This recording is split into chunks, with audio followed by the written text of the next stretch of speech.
h36. Bonjour Adrien Gindre, votre invité ce matin, Éric Coquerel, président insoumis de la Commission des Finances à l'Assemblée nationale. Bonjour Éric Coquerel. Bonjour. On reviendra dans un instant notamment sur l'interview de Marine Le Pen sur LCI hier soir, parce qu'il y avait plusieurs déclarations très importantes. Mais d'abord, ce rendez-vous qui vous concerne tout directement, dans à peine 2 heures, vous présidez la fameuse CMP, Commission mixte paritaire. Pour le dire plus simplement, ce sont ces 7 députés et 7 sénateurs qui vont se retrouver pour tenter de trouver un compromis sur le budget. Est-ce que vous souhaitez qu'un compromis soit trouvé ?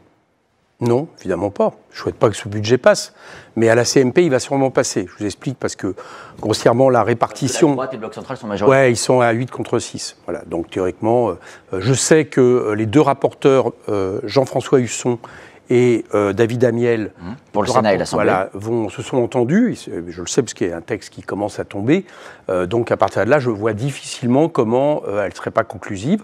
Et donc, c'est cette CMP qu'il va falloir battre lundi à 16h, et si on ne passe pas au vote, s'il y a 49-3, censuré. Donc pour bien reprendre les étapes, aujourd'hui vous nous dites les conditions sont réunies pour qu'il y ait, malgré vous, un texte de compromis qui soit trouvé. A priori, vu le rapport de force entre sur la CMP, oui.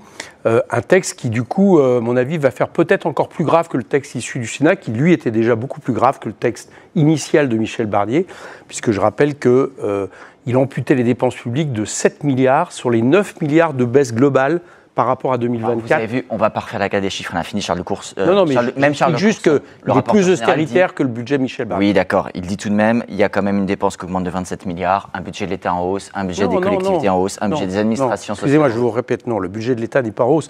Le budget de l'État, Charles de Courson, c'est le rapporteur général du budget. Charles de Courson s'est trompé, je l'ai lu, mais il s'est trompé dans son analyse. Le budget de l'État baisse, c'est les chiffres de Bercy, baisse de 24 milliards si on tient compte de l'inflation, de ce qu'il aurait fallu faire pour le mettre au même niveau, répondre aux mêmes besoins. Sur le constat entre députés. Non, mais c'est pas ça. C'est que là, je vous donne les chiffres qui sont sortis, y compris les chiffres validés par Bercy.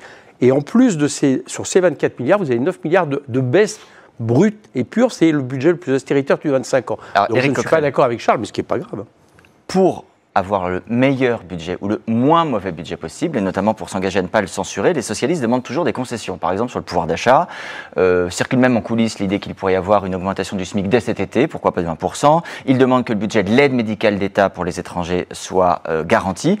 Est-ce que vous soutenez tout de même ces revendications, quitte à avoir un budget? Est-ce qu'au moins vous dites il faut que ça avance comme eux? D'abord, les revendications des socialistes, notamment dans ce qu'aurait donné comme concession, une certaine partie n'étant pas passée au Sénat, Monsieur Bayrou par rapport à ce qui avait déjà été gagné au moment de la censure, ce que Monsieur Barnier avait dû lâcher.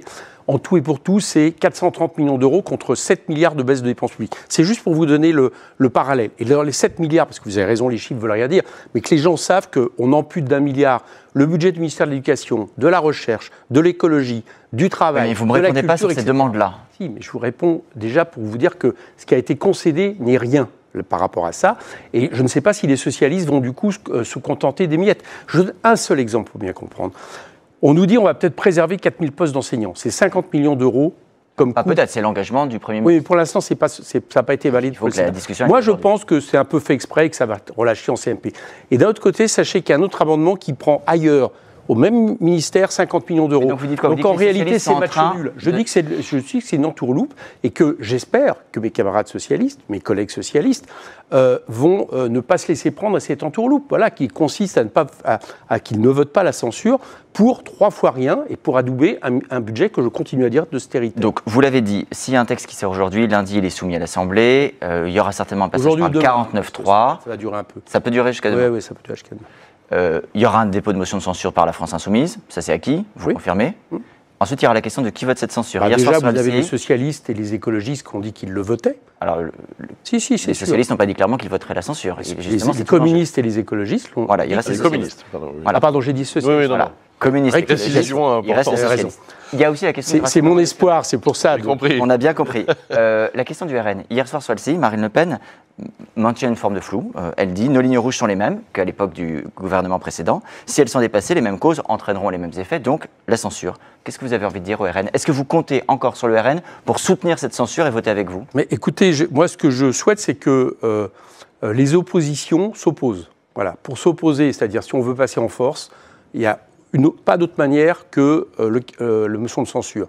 Donc après, le RN sera responsable devant ses électeurs, puisqu'il n'arrête pas de dire qu'il ne souhaite pas que ce gouvernement continue à appliquer sa politique, que ce budget est d'austérité. Certains d'entre eux le reconnaissent. Je discute avec certains d'entre eux qui le reconnaissent. Donc après, ils feront ce qu'ils veulent. Moi, je considère que la logique de cette assemblée où le socle commun est ultra minoritaire et qu'il ne puisse pas continuer à appliquer une politique qui est illégitime parce qu'elle n'est pas sortie majoritairement des urnes. Il faut toujours se rappeler de ça quand même. C'est votre analyse en effet. C'est la réalité. Oui. Marine Le Pen également hier a eu des mots sur Jean-Luc Mélenchon. Je vais les citer.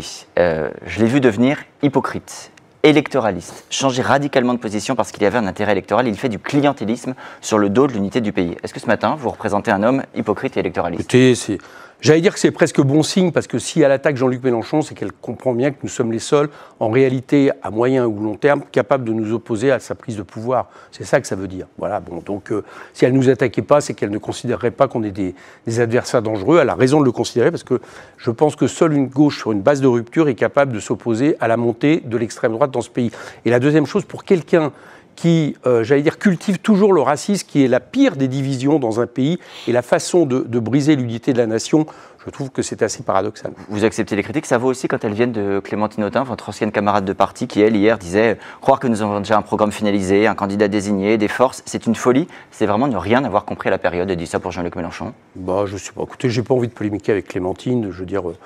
Elle dit ce qu'elle veut. Je pense qu'on a peut-être intérêt à concentrer nos tirs par rapport à l'extrême droite, par rapport au fait que l'autre jour, on s'est retrouvé dans une Assemblée nationale où du Rassemblement national aux macronistes, tout le monde s'est levé pour applaudir François Bayrou en train de parler de submersion. Vous voyez, je pense que dans le moment, il faut peut-être savoir qui sont nos adversaires au lieu d'essayer d'entretenir un bashing anti-LFI. Bon, il y a mieux à faire, je trouve. Bernard Arnault, c'est votre adversaire. Je pose la question parce que le PDG de LVMH s'est plaint en début de semaine des 700 à 800 millions d'euros d'impôts supplémentaires qui attendaient son groupe LVMH. Il dit c'est incroyable. Pour pousser à la délocalisation, c'est idéal. C'est la taxation du Made in France. Écoutez, en tout cas, lui considère qu'on est ses adversaires parce que j'ai cru comprendre qu'il avait beaucoup poussé le chef de l'État, surtout pas qu'il était un gouvernement NFP. Donc lui se situe comme ça, comme adversaire, peut-être, on va dire, entre guillemets, de classe, si on veut bien dire qu'il représente finalement les plus grandes fortunes qui ont beaucoup profité des 5 ans de macronisme. Moi je considère qu'elle devrait faire un effort bien supérieur quand il y a un effort énorme demandé à tous les Français. Là c'est très peu, on parle d'une taxe de 8 milliards alors qu'ils ont fait plus de 100 milliards de dividendes et de rachats d'actifs. Mais quand il dit, pardon, Éric Coquerel, quand il dit les États-Unis, Donald Trump nous tendent la main, les impôts vont baisser, voilà. On nous fait la cour pour des implantations d'ateliers, on regarde ça sérieusement. Je vais vous répondre. Déjà, ça note une chose, c'est qu'on a une part aujourd'hui des chefs d'entreprise, des principaux chefs d'entreprise qui virent à l'extrême droite parce qu'il est en train Bernard Arnault vire à l'extrême droite. Bien sûr. Quand il dit qu'il faudrait, comme aux États-Unis, nommer quelqu'un pour se lâcher un peu la bureaucratie et qui parle d'Elon Musk qui fait des saluts fascistes en prétextant que c'est des saluts il n'a jamais parlé des saluts fascistes, il parle de libéralisme économique et de débureaucratisme. C'est littéral. Il faudrait, comme aux États-Unis, nommer quelqu'un pour se lâcher un peu la bureaucratie. Donc, il nous donne Elon Musk comme modèle. Elon Musk, si vous voulez, je peux me permettre de dire qu'il a viré à l'extrême droite. Donc, si Bernard Arnault et LVMH partent aux États-Unis, peu importe, on s'en fiche. Non, mais attendez, je continue. Les États-Unis, et on va conclure. Les États-Unis, vous avez une bureaucratie terrible puisque vous savez que les impôts et autres, c'est à deux niveaux. Au niveau fédéral, au niveau de local. Mais peu importe, donc encore une fois, si LVMH et Bernard Arnault partent aux États-Unis. C'est bien pire que ce qui peut se passer en France. Mais non, peu importe. Mais qu'est-ce qu'on va faire? On va arrêter de faire payer tous les impôts aux gens qui payent beaucoup moins d'impôts que monsieur tout le monde dans ce pays. Enfin, c'est sidérant. Et qui nous dit, sinon, je m'en vais. Mais enfin, mais quel patriotisme monsieur Arnault évoque. Enfin, moi, ça me sidère. Et je ne comprends pas que c'est indécent quand vous êtes dans un pays où il y a 10 millions de pauvres et où les salaires n'ont pas augmenté en pouvoir d'achat depuis 2017 et qu'on 100 milliards de plus de dividendes. Moi, je le trouve sidérant et je crois qu'il ne se rend même pas compte qu'il attire beaucoup d'antipathie quand il dit ça. Merci beaucoup, Éric Coquerel.